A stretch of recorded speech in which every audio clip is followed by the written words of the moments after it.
Aujourd'hui, on va faire le bilan de la fête de la musique, un événement censé rassembler, célébrer et qui a fini en scène de chaos urbain et brisé la vie de pas mal de Français. Comment une soirée festive a pu dégénérer à ce point? On va décrypter tout ça ensemble.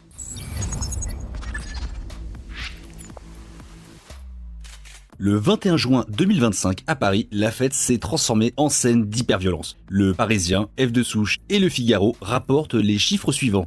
6 personnes poignardées, plus de 1500 blessés, 13 policiers blessés, des tentatives de pillage, plus de 370 interpellations, 51 voitures incendiées et des dizaines d'agressions, de vols, de violences, sans parler des fameuses piqûres sauvages.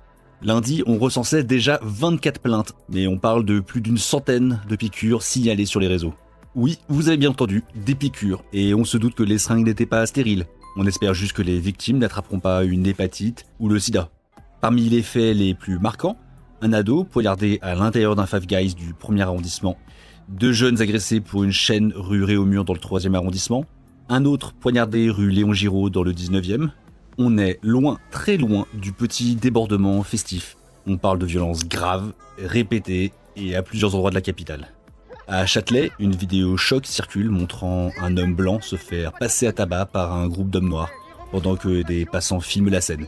Mais pas une personne, pas un geste pour l'aider dans cette société d'hommes soja devenus passifs. Ah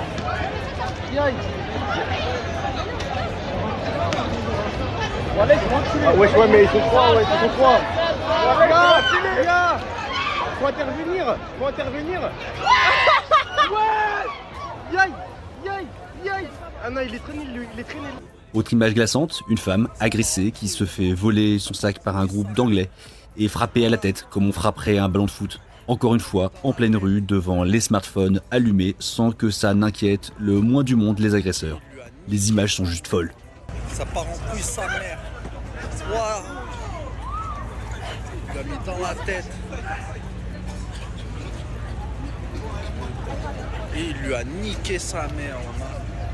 Tenez, regardez. Un tweet de Pierre Sautarel résume à lui seul le vivre ensemble à la française en 2025. Les blancs d'un côté, les noirs de l'autre. Vivre ensemble, oui, ok, mais séparément. Non mais sérieusement, regardez ce qu'ils ont fait de la France, bordel. On est passé d'une société universaliste au communautarisme pur et simple. Et honnêtement, je trouve ça extrêmement triste de voir ce que la gauche a fait de ce pays.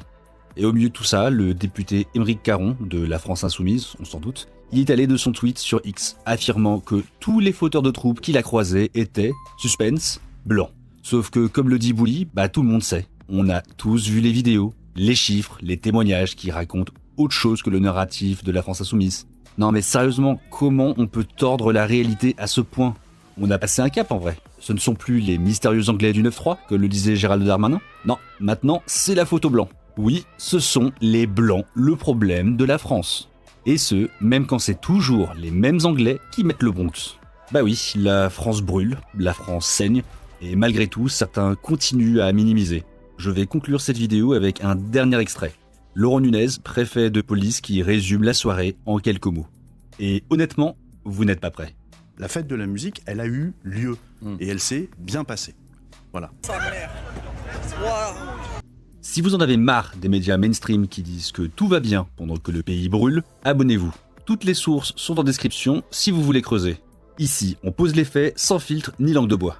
Likez, commentez et partagez si vous pensez que ça mérite d'être entendu. Parce que rien ne changera tant qu'on n'osera pas ouvrir les yeux et dire les termes.